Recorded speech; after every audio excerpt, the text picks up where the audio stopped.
বিসমিল্লাহির রহমানির রহিম। প্রিয় শিক্ষার্থী, আশা করি তোমরা সবাই ভালো আছো। আমিও আল্লাহর রহমতে ভালো আছি। তোমাদের সবাইকে অনলাইন ক্লাসে স্বাগত। আজকে আমরা আলোচনা করব ব্যবসা সংগঠন ব্যবস্থাপনা যেটি হচ্ছে আদর্শ ব্যবস্থাপকের দক্ষতা। কেমন? আদর্শ ব্যবস্থাপকের দক্ষতায় আমরা আলোচনা করব দক্ষতা কি, ব্যবস্থাপকীয় দক্ষতা কি, আদর্শ ব্যবস্থাপকের দক্ষতার যে মৌলিক দক্ষতাগুলো আছে সেগুলো আমরা আলোচনা করার চেষ্টা করব। চলো আমরা প্রথমে আলোচনা করি দক্ষতাটা কি। দক্ষতা কি? সঠিক সময়ে সঠিকভাবে ও স্বল্প খরচে প্রয়োজনীয় কাজ করতে পারাটাই হচ্ছে দক্ষতা। প্রিয় শিক্ষার্থী, আমি আবারও বলতেছি, সঠিক সময়ে সঠিকভাবে ও স্বল্প খরচে প্রয়োজনীয় কাজ করতে পারায় বা করার সামর্থ্যটাকে বলা হয় দক্ষতা। এখন আমরা আলোচনা করব ব্যবস্থাপকীয় দক্ষতাটা কি। তারই আলোকে ব্যবস্থাপনার সংশ্লিষ্ট কাজগুলো সঠিক সময়ে সঠিকভাবে ও স্বল্প খরচে সম্পাদন করতে পারায় বা করার সামর্থ্যটাকে বলা হয় ব্যবস্থাপকীয় দক্ষতা। প্রিয় শিক্ষার্থী, আমি আবারও বলতেছি, ব্যবস্থাপনার সংশ্লিষ্ট কাজ সঠিক সময়ে সঠিকভাবে ও স্বল্প খরচে সম্পাদন করতে পারাটাকে বলা হয় ব্যবস্থাপকীয় দক্ষতা। এক্ষেত্রে ন্যূনতম শক্তি, অর্থ, সামর্থ্য ও সম্পদ ব্যবহার করে প্রাতিষ্ঠানিক লক্ষ্য অর্জন করতে পারাটাই হচ্ছে একজন ব্যবস্থাপকের দক্ষতা, একজন ব্যবস্থাপকের দক্ষতা অথবা ব্যবস্থাপকীয় দক্ষতা।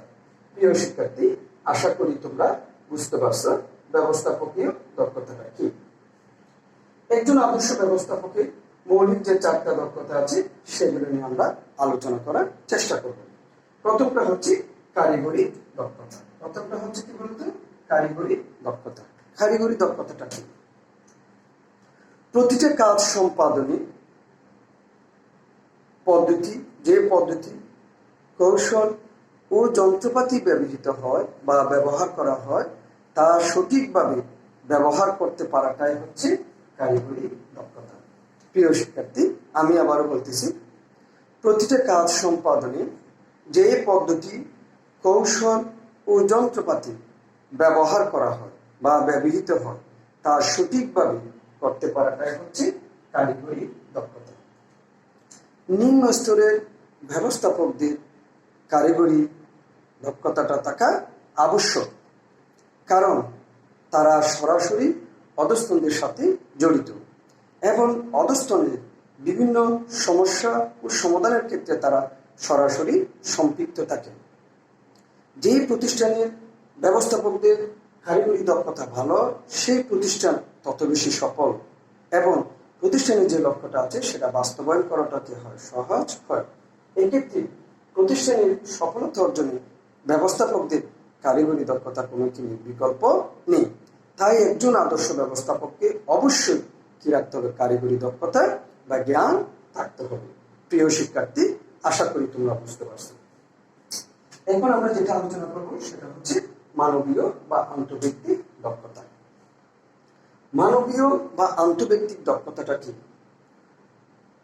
মানুষের সাথে মিশতে পারা এবং মানুষকে প্রভাবিত ও অনুপ্রাণিত করে কাজ আদায় করতে পারাটাই হচ্ছে মানবীয় বা আন্তঃব্যক্তিক দক্ষতা। অর্থাৎ একজন ব্যবস্থাপককে তার ব্যবস্থাপনের কার্যাবলী সম্পাদন করতে গিয়ে প্রতিনিয়ত বিভিন্ন পক্ষের সাথে, প্রতিষ্ঠানের বাইরে অথবা ভিতরে বিভিন্ন পক্ষের সাথে যোগাযোগ করতে হয় এবং এই যোগাযোগকারী প্রতিষ্ঠানের ভিতরে কর্মীও হতে পারে, প্রতিষ্ঠানের বাইরের বিনিয়োগকারী, সরবরাহকারী এবং বিভিন্ন আর্থিক প্রতিষ্ঠান ও সরকার হতে পারে এবং তাদের সাথে প্রয়োজনীয় যোগাযোগ করে তাদেরকে প্রভাবিত করে কাজ আদায় করতে পারার যে কৌশল সেটাকে বলা হয় মানবীয় বা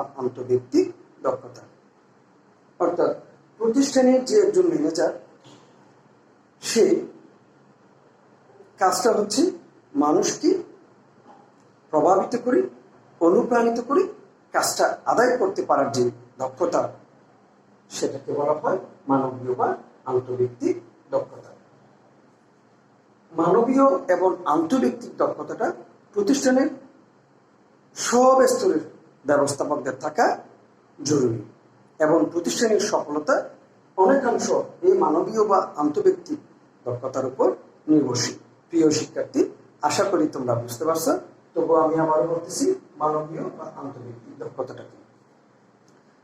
মানুষের সাথে মিশতে পারা এবং মানুষকে প্রভাবিত ও অনুপ্রাণিত করে প্রয়োজনীয় কাজ আদায় করতে পারার সামর্থ্যটাকে বলা হয় মানবীয় ও আন্তঃব্যক্তিক দক্ষতা। প্রিয় শিক্ষার্থী, আশা করি তোমরা বুঝতে পারছো। এখন আমরা যেটা আলোচনা করব সেটা হচ্ছে ধারণাগত বা কল্পনা সংক্রান্ত দক্ষতা। এটা কি? ভবিষ্যৎ অবস্থা ও পরিস্থিতি সম্পর্কে অগ্রিম ধারণা বা কল্পনা করতে পারাটাই হচ্ছে ধারণাগত বা কল্পনা সংক্রান্ত দক্ষতা। আবারও বলতেছি, ভবিষ্যৎ অবস্থা ও পরিস্থিতি সম্পর্কে আগাম বা অগ্রিম ধারণা বা কল্পনা করতে পারাটাই হচ্ছে ধারণাগত বা কল্পনা সংক্রান্ত দক্ষতা। একজন ব্যবস্থাপকের প্রথম ও প্রধান কাজ হচ্ছে পরিকল্পনা প্রণয়ন করা। এই পরিকল্পনা পূর্ব অনুমানের সাথে সম্পৃক্ত।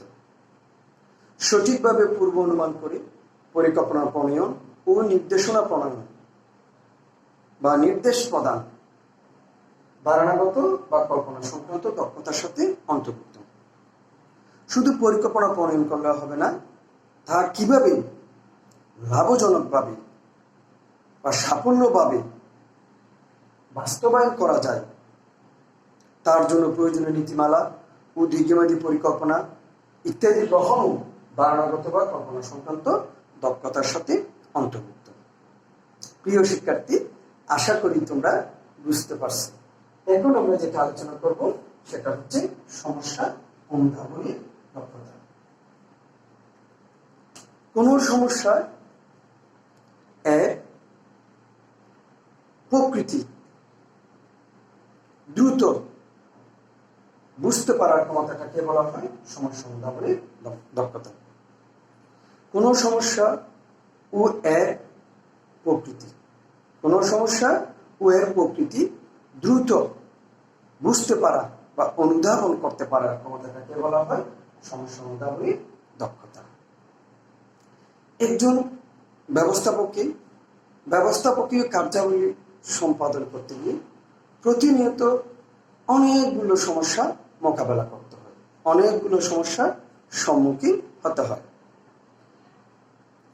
এই সমস্যাগুলো যদি শুরু থেকেই অনুধাবন করতে পারে, শনাক্ত করতে পারে এবং তার সমাধানের চেষ্টা করে, পরবর্তীতে গিয়ে আর এত বেশি বিড়ম্বনা পোহাতে হয় না, অর্থাৎ তার জন্য দ্রুত ব্যবস্থা করা যায়। এই যে কোনো সমস্যা দ্রুত বুঝতে পারার ক্ষমতাটাকে বলা হয় সমস্যা অনুধাবনের দক্ষতা। এক্ষেত্রে একজন ডাক্তার যদি একজন রোগীর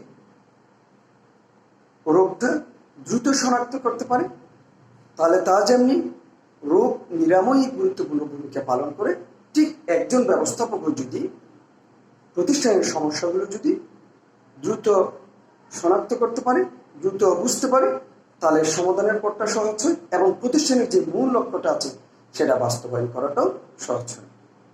প্রতিষ্ঠানের মূল লক্ষ্য অর্জনের ক্ষেত্রে বাধা হয়ে দাঁড়াবে যদি সেই সমস্যাটা দ্রুত শনাক্ত করতে না পারে।